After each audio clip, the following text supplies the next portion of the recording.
Hoje é o dia de Nossa Senhora de Caravaggio. Em 1432, na pequena vila de Caravaggio, na Itália, a Virgem Maria apareceu a uma jovem camponesa chamada Joana. O povo vivia tempos de sofrimento e divisão, e Maria trouxe uma mensagem de paz, reconciliação e esperança. Pediu oração, perdão e conversão.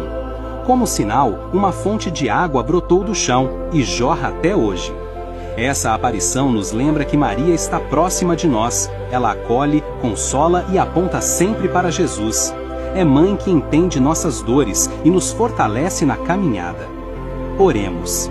Nossa Senhora de Caravaggio, Mãe da Esperança e da Paz, intercede por nós. Ensina-nos a confiar, a perdoar e a seguir o caminho de Deus. Acompanha nossos passos com teu amor e fortalece o nosso coração. Amém.